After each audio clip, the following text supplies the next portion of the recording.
Hello, Coach Anush Gagua here. Welcome to Your Better Life with Anush TV, the place to be to start creating the kind of life you've always wanted. Your go-to every week for your success, healthy lifestyle, and transformation. What is your next level at this point of your life? Is it a better relationship, a better career, more abundance, more energy? Do you know what your strengths are? And in fact, are you leveraging your strengths, and are you playing to your strengths to create what you want in your business and life? Well, stay with us, because today we have an outstanding guest. Our guest today is Charlotte Saulny, known for helping individuals and companies such as Facebook, Best Buy, Kohl's become better, more effective, and more engaged. Yes, today we'll have an up-close and personal interview with the president of the Buckingham company, Charlotte Saulny. Charlotte has worked with the best life and business coaches in the world, really. Having worked with Tony Robbins, Ken Blanchard, Buckingham, three of the greatest thought leaders in the coaching industry today, Charlotte knows the coaching in and out, and she has been on the forefront of coaching for years. Yahoo, Facebook, Microsoft, Cisco are only a few of her clients, and Charlotte's conviction is that coaching is the new learning, and organizations that are committed to unlocking human potential will turn to coaching more and more in the upcoming years.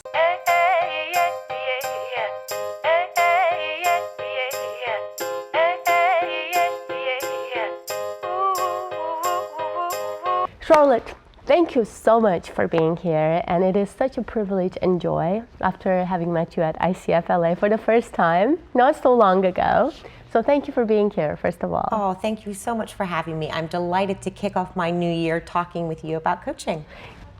There are so many questions I want to ask, but I'll start. The simplest question of all is, you are the president of the Buckingham company. Your clients are only Facebook, Kohl's, Deloitte, Coca-Cola, and you are a mother and you're a wife.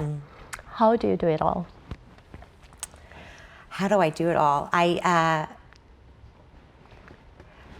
am very intentional and very disciplined around how I spend my time.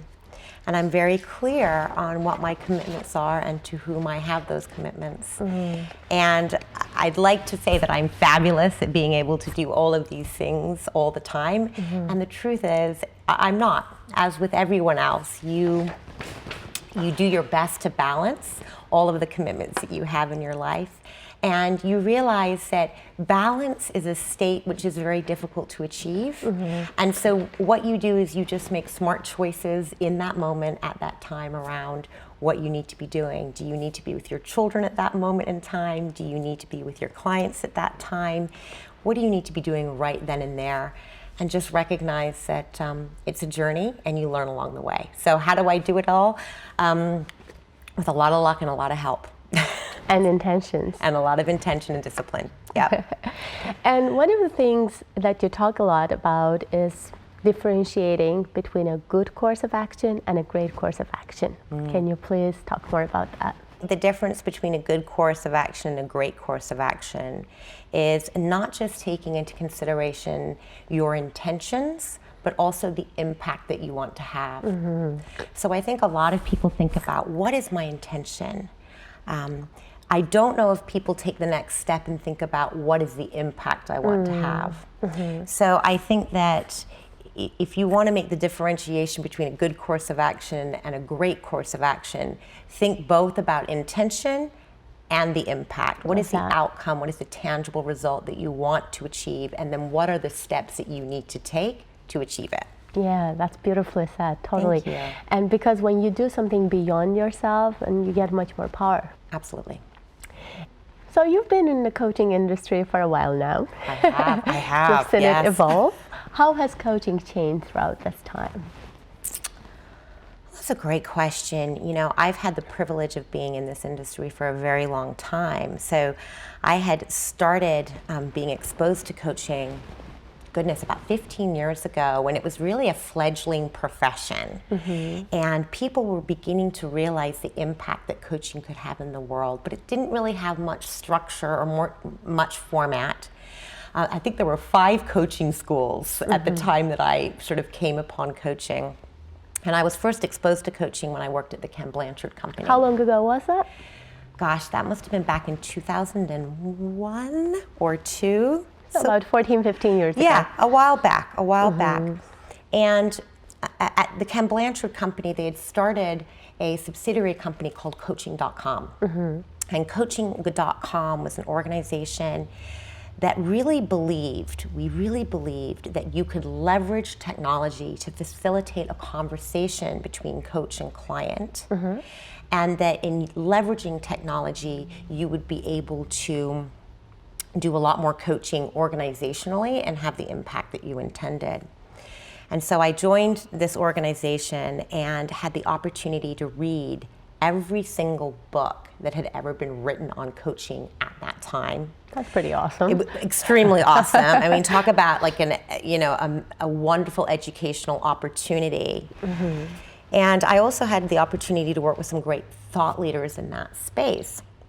And, it was a very exciting time. It was an inspirational time. And it was a time where people were really thinking, what is the role that coaching has to play in the world?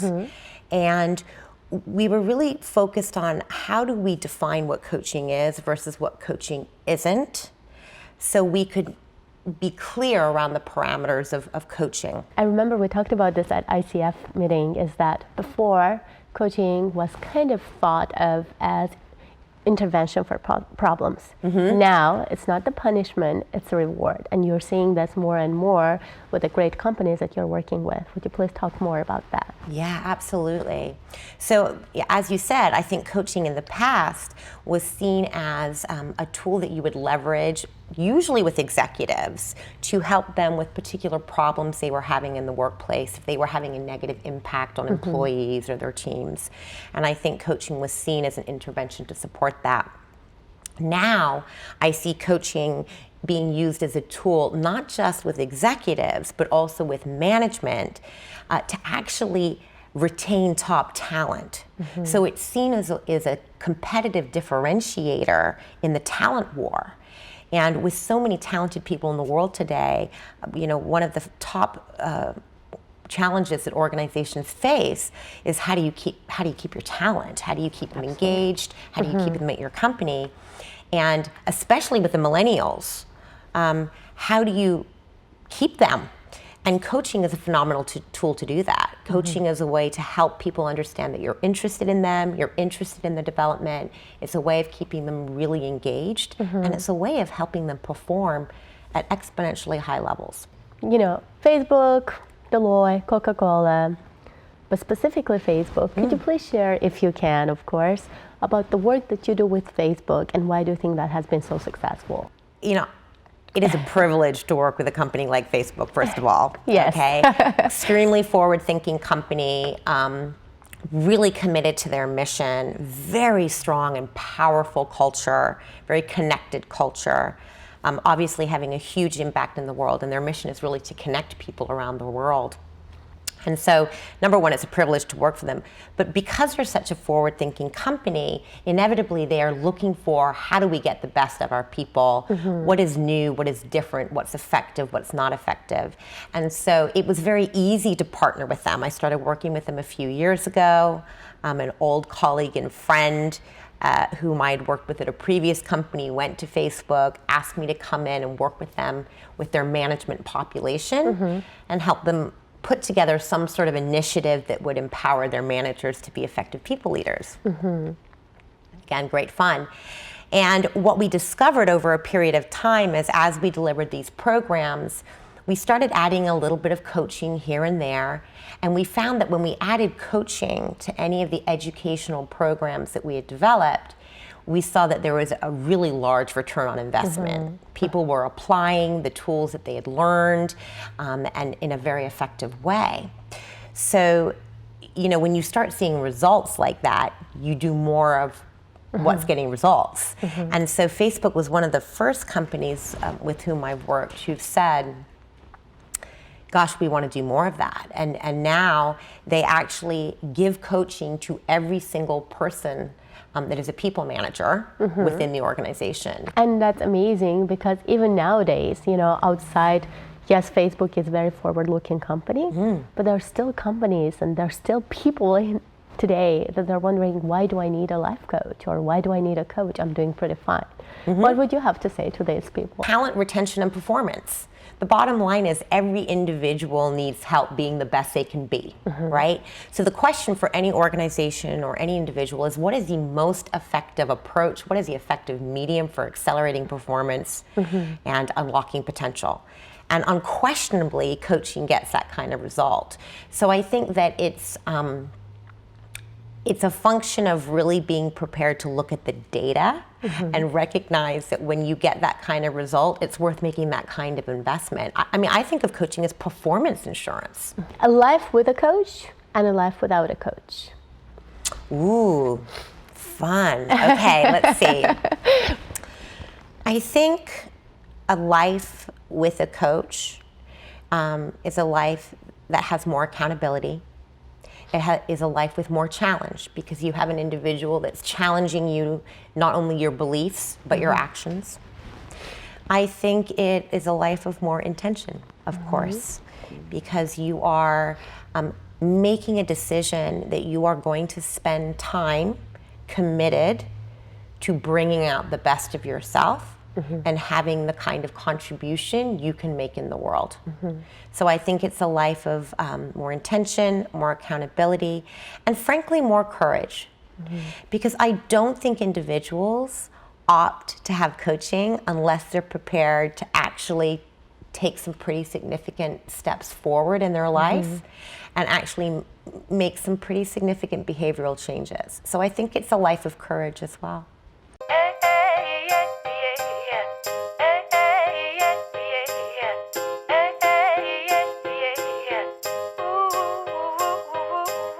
You've worked with Marcus Buckingham, are still working. You've worked with Tony Robbins. Yes.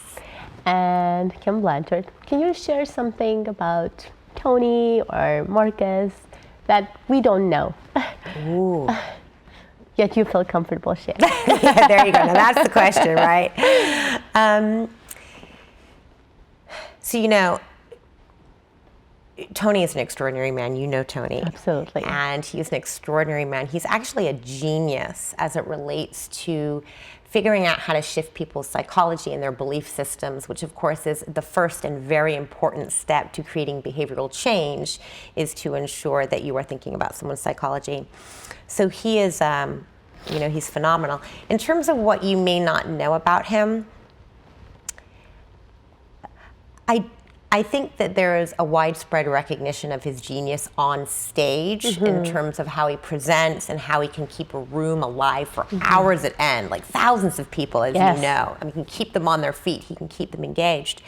I don't think what everyone sees that I had the privilege of seeing when I worked for Tony is his intellectual prowess when it comes to content development. So you see him delivering content on stage, but I would literally be locked in a room with him for maybe 2 or 3 days at a time, and he would just sit and talk and talk and talk. And you would have a room of 7 or 8 people just furiously capturing notes and recording what he would share.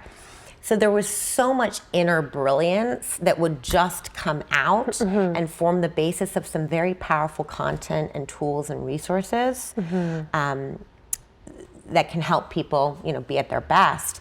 I don't know if you know that seeing him on stage. I don't know if you would get the understanding that he truly is that brilliant. So I think that's probably something that people don't know about him, is how much behind the scenes he's involved in the creation of that content. People see the end result and they think it has to be that simple. Why am I not that? And why am I not getting that? Absolutely. And just seeing geniuses like Tony do all the preparation work. Tremendous. And I think that, the thing about Tony is that he works just as hard, if not harder, than anyone else. I mean, this is a man that's putting in the hard work, and he does not shy from hard work. And actually, in fairness, I would say that about all of the 3 men for whom I've had the privilege of working. Ken, Tony, Marcus, all 3 of them work harder than anyone else. They prepare harder than anyone else. and they, they really are brilliant in their own way. So, what have you learned from Tony? I know of a lot of things probably, but what is that one thing that? Probably that your emotion drives behavior, and recognizing that you can control your emotional state. You can control how you feel about a situation, and that can be a very powerful way of creating for yourself the destiny you want.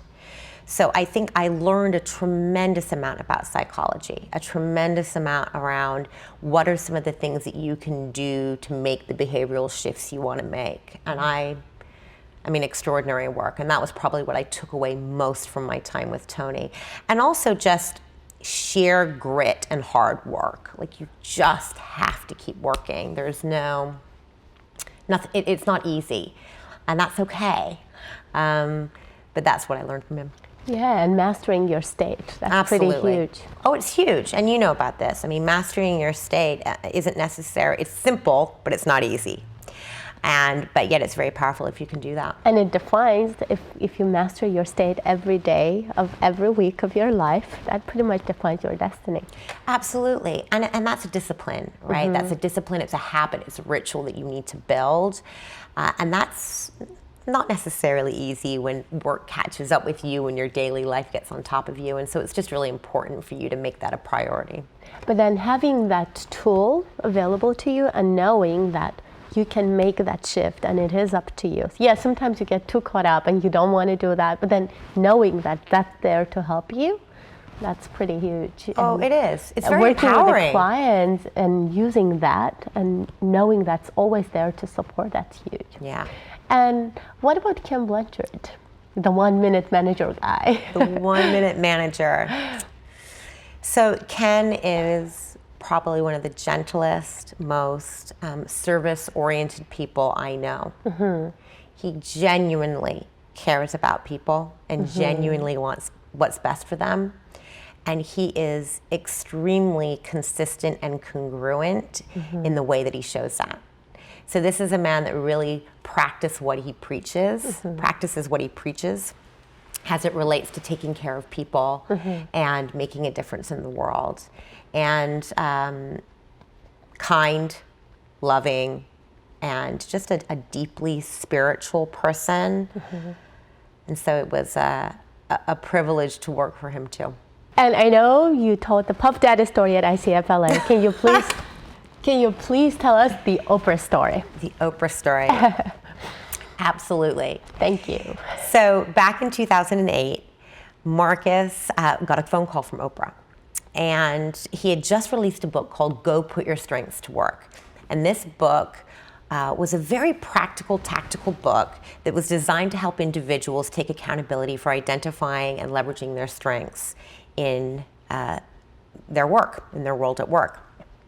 And Marcus got this phone call from Oprah who said, look, love the book, would really love to talk to you about the book on the show, but in fact, we'd like to do something a little bit bigger. We'd like to identify 30 women from across the country, all of whom come from different backgrounds at different stages of their lives, different careers, et cetera, et cetera. But what they all had in common is that they were stuck in their life. They didn't really know how to move forward. They didn't know the next steps they were meant to take. And Oprah proposed that we would run a workshop for these 30 women. And the outcome of the workshop was to take them through a process to help them identify their strengths, and then put these 30 phenomenal women in contact with a coach so they could receive one-on-one coaching for 3 months after this workshop. And Marcus and I thought, well, that's great. What an awesome opportunity. Right. Absolutely, we should do that. That would be a wonderful thing to do. And so we flew to Chicago. We put together this half-day workshop for these 30 women. Oprah participated in the workshop herself. How awesome. Which was amazing. I mean, just amazing that she would play full out and participate in that kind of way as well. And they went through a half-day workshop around their strengths. Then we assigned them each to a coach, and each woman got 3 months of coaching. And at the end of that 3 months, all of the women were going to be flown into the Oprah show along with the coaches and Marcus. And we were going to talk about this whole experience and talk about the impact that it had in the world. So 3 months later, we fly to Chicago. We get in the audience. Oprah interviews Marcus for the full hour show. And during that show, we're also talking to the women in the audience who had gone through this process. And it was extraordinary to hear the results that these women had achieved. Wow. And absolutely, the workshop changed their thinking around what their strengths were and their talents. I mean, it was a wonderful starting point for their journey. But what had the real impact was that one-on-one coaching they received post that workshop, which really helped them to start applying the tools they had learned and building the habits that they're important to build if you want to lead a strengths-based life. And some of the stories they shared were remarkable. I mean, these women had changed their jobs, or they had moved, or they had just made some pretty powerful shifts in their world to help them move forward. And it was in that moment, sitting in the audience of Oprah and hearing these women share, that I realized in a different kind of way the impact that having a coach has, having that one-on-one personalized attention, focused entirely on your situation, focused entirely on your psychology, focused entirely on whatever strategy you need to employ to move forward. It was then that I realized how truly powerful coaching could be in the world.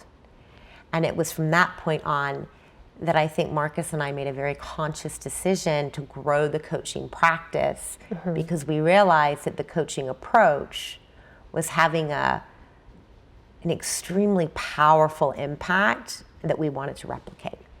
It was great. Well, thank you very much for the share. I would love to sit down with you for another interview, because I'm sure we have so much more to discuss. But let's wrap it up, and thank you so much, and I'm looking forward to more very soon. Thank you so much. This has been great fun for me.